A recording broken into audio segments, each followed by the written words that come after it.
Calix's handwriting is uneven, a little slanted, like she wrote it while walking or crouching, or maybe while her mind was half somewhere else. But every letter carries warmth. And this is what it says. Frank, you said more yesterday than some people do in an entire book. Not with words, but with your being. I didn't want to wake you. Someone sleeping that deeply needed it. If you're still around later, I'll probably be at the herb circle in the East Garden. If you can't find it, ask someone with feathers in their hair. If you're not here anymore, thank you for your smile, for your courage to stay quiet, for what you felt. And if you ever want to step back into this world, stay exactly as you are, but bring everything new that's grown in you. Until maybe later, Calix. The morning sun creeps gently down your neck now. A soft rustle stirs in the nearby grass. Somewhere a bird calls out as if it meant you. What do, Frank? Head to the East Garden, linger a moment longer in the car, or maybe seek out someone else from last night. You pack your fresh clothes, toothbrush, and razor into your backpack, grab a zero-sugar Coke, and set off to find a washroom. After a quick refresh, you feel ready to take on the day. Eventually, you spot a woman with vibrant feathers in her hair, sorting plants in a small garden patch. Welcome, Frank. Calix mentioned you. The East Garden's just behind the pavilion. She's waiting for you. With a grateful nod, you head in that direction, anticipation humming for your reunion with Calix. The path to the East Garden isn't long, but it feels like a gentle morning ritual. You walk with a spring in your step, still buzzing from last night, warm, clear, free. No overthinking, just a quiet, deep excitement. And that calm joy you can't explain to anyone who hasn't felt it themselves. Your thoughts brush briefly against that old you can't show this chatter, but it slides off you like morning dew from your shoulder. Because you know, Calix loved exactly that yesterday. Your real self. Your joy, not your polish. Your trust, not your strategy. And as you walk, you feel it, yes. Something has settled, not as a checklist, but as clarity. You want to light up when you see her. You're allowed to. And you'll be in the moment, like last night when everything was so quiet and so deep. As you round the corner, the East Garden opens up like a small green cathedral. Flowers, herbs, delicate veils of sunlight on stone slabs. And there she is, Calix. Sitting on a blanket that looks like she painted a constellation on it. She's reading a small book, or maybe just pretending to. Then she lifts her head and smiles, not surprised, not startled, but, welcome, Frank. I knew you'd come. What do you want to say? Or do you do nothing at first, letting your eyes speak for you? You walk toward her, not hesitating, not overthinking, just like you'd walk toward someone you didn't search for, but were meant to find. Calix stands before you reach her, and without words, without anything forced, it just happens. You wrap her in your arms. Not as a move, not as a now it's romantic dumb moment, but as one human showing another, you were there when I was real, and here I am again. Thank you. She stays in the embrace, not stiff, not fleeting. She matches your rhythm, soft, breathing, warm. Not a hint of unease, just acceptance, connection, a faint hum in the air. Then she pulls back just a little, not to withdraw, but to look at you. You feel sorted, she says, and beautifully soft in your gaze. I like that. She brushes her fingertips along your collar, smoothing it like it's accidental, but it means something. Then she sits back on her starry blanket and pats the spot beside her. Let's just sit, no agenda, just because it's good. Do you sit with her? Tell her about the feeling you woke up with this morning? Or just breathe the garden in together, silently? You sit beside her, slowly, mindfully, not out of uncertainty, but because you don't want to rush this moment. The starry blanket crinkles softly under you. Calix pulls her knees to her chest, rests her chin on them, her gaze drifting to the green expanse where sunspots dance through leaves. You say nothing, and that's why you say everything. Your breaths sink almost without you noticing. Two people who don't need to talk because the closeness already carries the conversation. There's no tension, just a gentle, warm floating, like when you feel someone looking at you with closed eyes, and it's exactly the person you'd hope for. Birds chirp somewhere, but they don't intrude. A bumblebee hums past the lavender, but it asks for nothing. It's as if the world itself decided to be quiet today, because you both are. And in you, Frank, there's no urge to do anything, just a feeling I'm right here, right like this. Do you let this moment linger, or is a thought, a quiet sentence starting to rise in you? The time to speak won't announce itself. It'll just bloom, like a flower that knows when its light has come. Calyx doesn't move much. Just once, she stretches her legs, leans a tiny bit closer to you, not as a gesture, but like someone making trust tangible without naming it. The garden keeps living quietly, and you're just here, not as a spectator, but as part of it. No voice in your head says, now you have to act. No pull in your heart urges, now you have to say something. Because for once, your heart and mind agree, this, right now. It's exactly enough. This moment stays open for you as long as you want, and if something wants to emerge, a thought, a question, a stirring, I'm here. And so is Calyx. Patient, real. Calyx turns her head slowly toward you. Her gaze is calm, warm, but with a slight sparkle, as if your words stirred something in her she didn't quite expect. She doesn't smile right away. She just looks at you. And then, so softly, she says, you know, Frank, I think the world wouldn't just be nicer. It'd be deeper if more people could feel this. Something real. Something that isn't judged, but just allowed to be. Then she leans a little closer. Not pushy, just close. A my idea that we stop pretending we need to know how to meet each other. I love how you search, not because you're lost, but because you're curious. You don't ask for rules, you feel for resonance. And that's what I'd give the world. Less scripts, more real connection. She looks right into your eyes. Your turn. What's your idea? You're up, Frank. Do you share your idea or maybe hint at what you're feeling? Calyx listens, not with polite patience, but with true presence. She doesn't look away, doesn't fidget, doesn't interrupt. You see in her eyes that she's diving deeper into you with every word, not to analyze, but to feel you. When you say, blah, blah, you are more concise. She laughs softly, just briefly. But it's a laugh full of warmth. No mockery, no distance, just appreciation for your openness and maybe your self-deprecating humor. Then she says, calm, almost like a melody, Frank. When you sort yourself out, don't do it to please me. Do it because you feel the need to organize your thoughts so you can find them again. She rests her head lightly on your shoulder. And if you ramble, that's not a performance, it's a window. And I like looking through it. For as long as you want, when you subtly lean into her, she doesn't pull away, not an inch. Instead, her hand finds your forearm, resting there, steady and calm, and the sun climbs a little higher, as if it decided to linger for you both. You say nothing more, and that is perfect. The day has begun, but your moment just stretched into eternity. If you want, it can keep going, sometime, or you can stay here, right now, just like this. Calyx listens like someone who rarely hears something so real, and yet doesn't take it personally, but as a gift for both of you, for the moment. When you say you never feel the need to please, she nods almost imperceptibly, like a dancer who knows exactly when a gesture is enough. Then she looks at you, unblinking. And what her gaze holds isn't "I've figured you out," but "I see you." And I love what I see because it's there, not because it's trying to prove anything. When you finish your sentence and look openly into her eyes, nothing dramatic happens. No kiss, no heavy sigh, just a deep, quiet presence between you, like a soft light in a room that's finally no longer dark. Calyx says nothing. She just leans into you, ever so slightly, and you feel it. She knows exactly what you mean. She knows it without words, and she gives you, herself, the most beautiful shared gift, silence. Real, alive, warm, unrushed. She'll say something later, surely. And if it's not earth-shattering, that's a gift too, because you're with her and with yourself. The chapter is open, the day young, but right now, nothing matters but being. Next to someone who doesn't want to change or impress you. Just be with you, and that's a lot.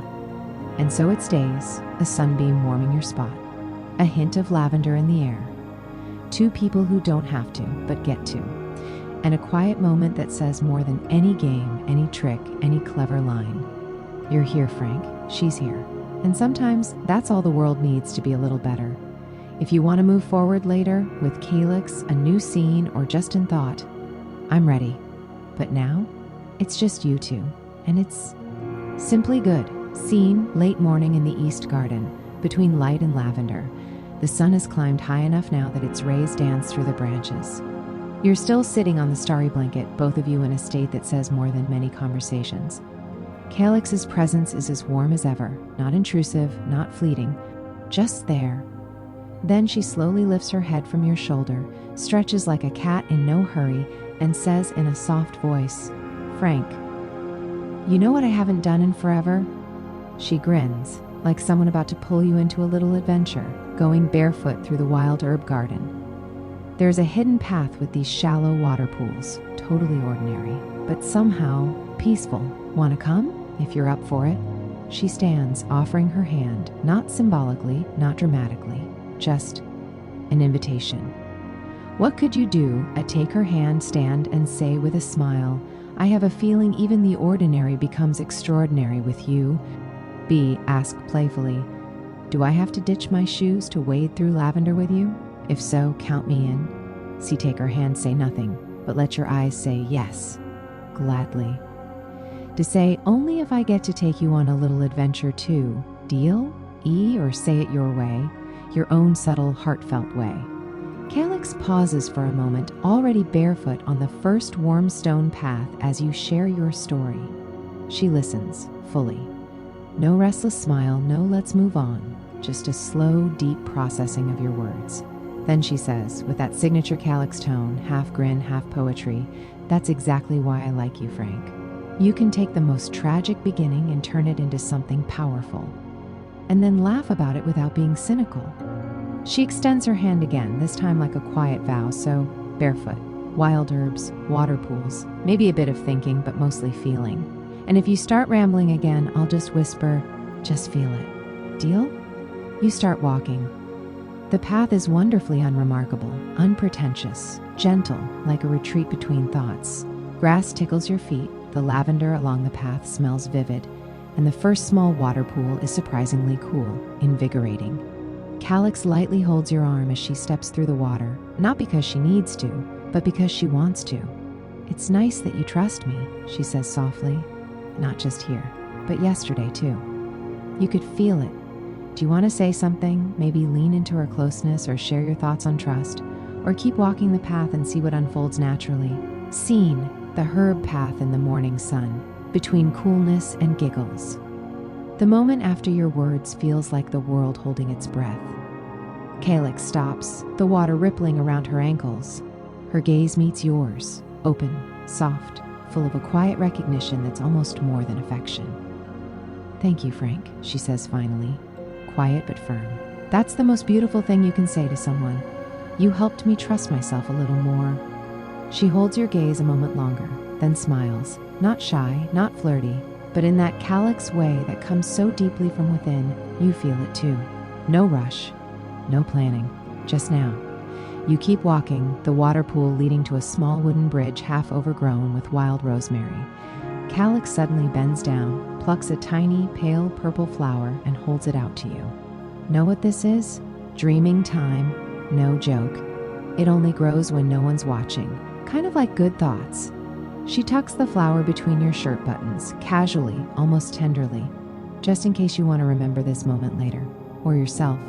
Then she hops through the shallow water, her hair flying, her laugh light and free, spins to face you and asks, "Want to play a little?" I ask you something, you answer. Then you ask me. If one of us doesn't have an answer, that's okay too. But real questions, not "What's your favorite food?" Hard stuff. She stands there, sun in her hair, barefoot and open. Ready, not just for a game, for connection. What do you want to do? A nod, smile, and jump in with a question. Maybe one you've always wanted to ask someone. B, say, "Only if I get to ask first. I've got one brewing in my gut." C, answer her first question, if she asks one, with a deep, honest thought. D, touch her shoulder gently and say, "I'm ready. Hit me with something real." E, or go your own way. You're Frank, and this is your moment. Calyx looks at you, first with a hint of skepticism, then with growing fascination. And then it happens, she grins. Not silly, not over the top, but with the kind of grin that says, Frank, you've surprised me, and that's why I love this moment. She tilts her head, takes half a step closer, her eyes sparkling like sunlight on water. So you want me to let you lead, blind and silent. And I'm supposed to feel what you feel while you feel what I feel. She laughs softly. Frank, that's so beautifully wild I can only say yes. Then she quiets, gently takes your hands, places them briefly on her shoulders. A silent I'm here. I'm ready. She looks at you one last time, searching, warm, then nods. You pull your cap over your eyes. You take a deep breath, and then silence, darkness, presence. Calix starts walking, slowly, her steps slightly offset from yours.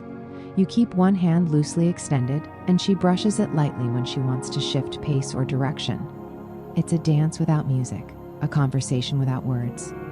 The ground beneath your feet changes. Stone, grass, the cool dampness of water. You hear birds, feel sun on your skin. And Calix, so close, sometimes ahead, sometimes beside, once briefly behind. You don't feel controlled, you feel free and connected. Then she stops, places a hand on your chest. Nothing urgent, just a now, a quiet point in space. She whispers, so soft you barely hear, but you feel what she says. This is what trust feels like. Do you stay in the silence, take off the cap, show her something without words that's moving you right now? When you fall, not dramatically, but like someone who doesn't need to control the ground anymore, you're not alone. Before your body fully gives way, Calix is there. Her hands are on your arm, then your back. No grab, no panic, just holding. She catches you so gently, like she knew this moment was coming. You don't hit the ground, you land with her. And for a moment, there's no direction, no action, just your head on her shoulder, her hands on your back, her breath steady and calm. The scent of herbs around you, light filtering through leaves, the shadow of your embrace. She says nothing, and yet everything is there. Trust, warmth, staying. Then, so quietly it's almost inaudible, she whispers in your ear, I'd have held you even if you hadn't fallen. And you know this isn't a metaphor. It's just true. If you want, you can stay, held, quiet without words, or lift your head, slowly take off the cap, and look at her, as open as you feel. Both are right, because you're just you right now. Calix feels your arms wrap around her, not demanding, not trembling, but from that deep, warm certainty that needs no explanation. She leans into you fully, her forehead against your cheek, her hands on your back, light, breathing, real. You stand there, two bodies in balance, but what happens between you goes far beyond the physical. You don't hold her tightly, you're just there, and she lets herself be held, not as a gift, but as an answer. The sounds of the world fade, just the hum of insects, a soft rustle in the trees, a single leaf landing on water, as if even nature acknowledges, this is quiet because it's complete. Calix says nothing. She doesn't need to. You're in one of those rare moments when two people know at the same time that something has been born, something that can't be bought, planned, or practiced. Something that stays, even if it changes. Something that carries, even if no one pulls at it. And yes, Frank, you've grasped it. This isn't the end. It's the crowning of a beginning. Not because something was achieved, but because something became real.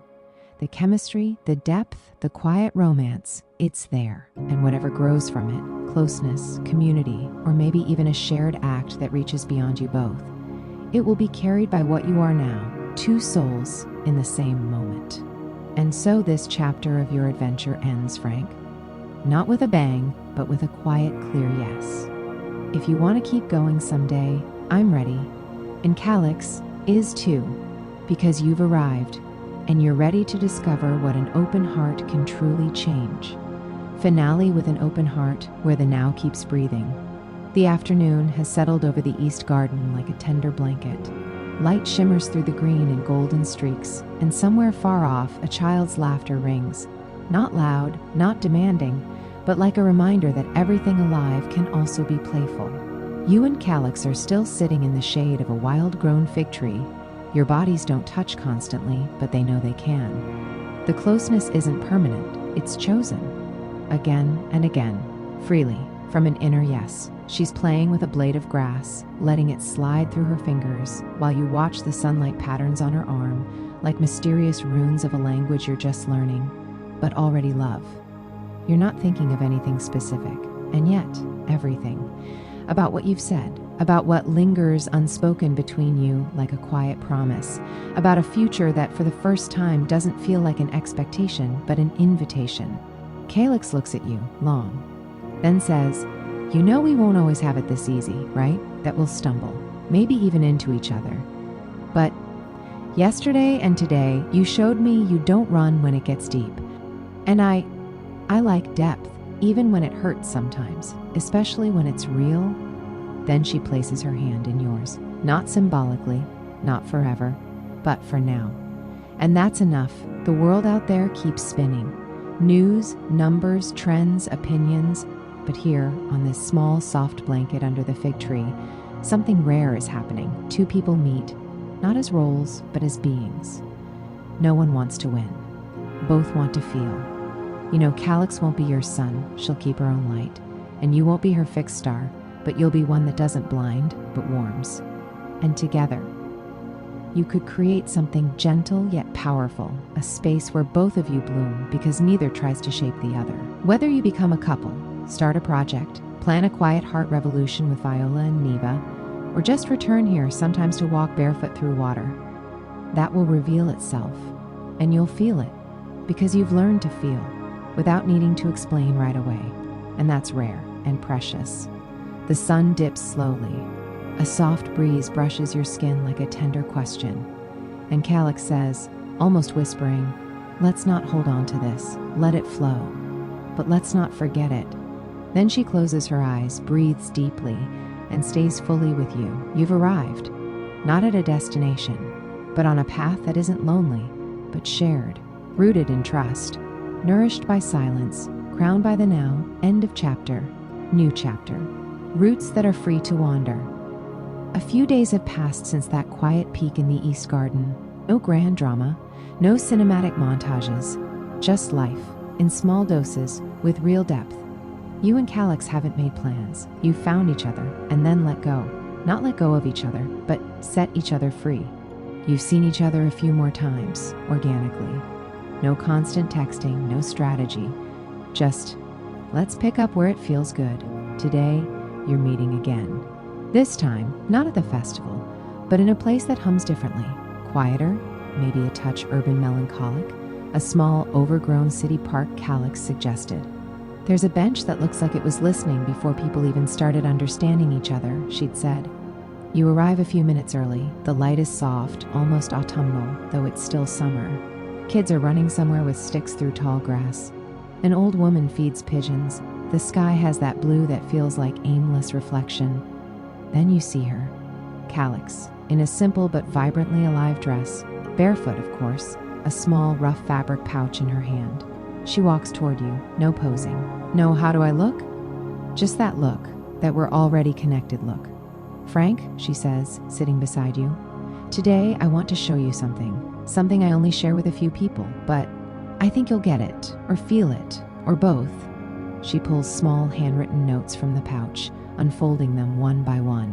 You see fragments of thoughts, tiny poems, absurd dreams, some chaotic, others almost too clear. I call this my movable inner world. I write down things I'm not ready to say out loud, not yet. And today, I want you to add one, not to analyze, not to interpret, or just so it's there. She hands you a blank note and a pencil. No expectation, just space. What do you want to do, Frank? I'll write a thought that's been surfacing lately, maybe one you don't fully understand. B, look at her and say, "Can I read one first? Maybe that'll help me know what to add." C, take the note, hold it briefly, then say, "I'd rather say it." And you can decide if you want to write it down. D, say, "Before I write, I'd like to share something with you. Not as a note, but as closeness." And maybe gently touch her hand. E, or choose your own words. I'll follow wherever your heart leads. Calyx doesn't read your note right away. She holds it in her hand with fingertips that could tremble if they weren't so steady. Then she looks at you, and it's not a how sweet or he's trying to look. It's a look that lands deep inside you. Not because you want something, but because you are honest, completely, without armor, without a mask. She takes a breath, and you see she doesn't brush it off with a smile. She doesn't even smile. She's just there, fully. And then, without rushing, she says, embarrassment is when you stop feeling yourself. You feel yourself, and you show it. And you know what, Frank? I feel you too. Then, gently, almost in slow motion, she places her hand on your cheek. No pulling, no pushing. She's not asking for a kiss. She's offering closeness. And if you lean in, cautiously, openly, as you are, your lips meet in a moment that doesn't count as it finally happened, but as we've both arrived where words aren't needed anymore. It's not a movie kiss, not a conquest kiss. It's a kiss that breathes, a kiss that trembles because it wasn't planned, but born from trust. And when your lips part, you're both calm, quiet, softly smiling, not like people who now want more, but like two who just felt everything there is to feel when authenticity kisses. Calix takes your hand in hers. No pressure, just warmth. And you, Frank, you're just there, exactly as you are, with her. And the moment whispers, just feel it. With great joy, Frank, here's your reflection, written like a memory of an inner journey you've truly walked. What you've learned about Calix: she's a free spirit who doesn't resist closeness but seeks real closeness, beyond possession. You've discovered she's not unattached out of fear of commitment, but because she only accepts bonds rooted in freedom, resonance, and trust. She observes before she judges. You've noticed Calix doesn't wait for you to function perfectly or give clear answers. She feels what vibrates between you, not what's hidden between the lines. She's a master of touch, physical and emotional. Her closeness feels neither fleeting nor demanding. She touches when you're ready and lets go when you need to breathe. Growth potential: Calix can get lost in the flow. It might be important to create a space with her where goals aren't chains but shared visions, so you don't just linger in beauty but build something together. What you've learned about yourself: you're braver when you're quiet. Your biggest steps weren't taken by convincing or persuading, but by being present, in harmony with yourself. You've learned your dreaminess isn't a lack of realism, but a different kind of reality. You're not against the world, you want it different. And now you know you don't have to prove it. You just have to live it, step by step. Your need for depth can tip into overthinking, but you've found tools, touch, closeness, presence, and you've realized when you feel yourself, you don't need anyone to validate you. Growth potential: you can learn to share your visions with others without feeling misunderstood. More co-creation, less inner solitude. Let yourself be interrupted by ideas. Sometimes the next step waits there. And what you all share: you're not pawns on a love board. You're fellow travelers, observers, inspirers, mirrors, and amplifiers. And you, Frank, are the one who doesn't have to commit to a single path, but learns that a compass doesn't dictate the way. It aligns your heart. This is Heart Compass Adventure, and you've lived it, not played it.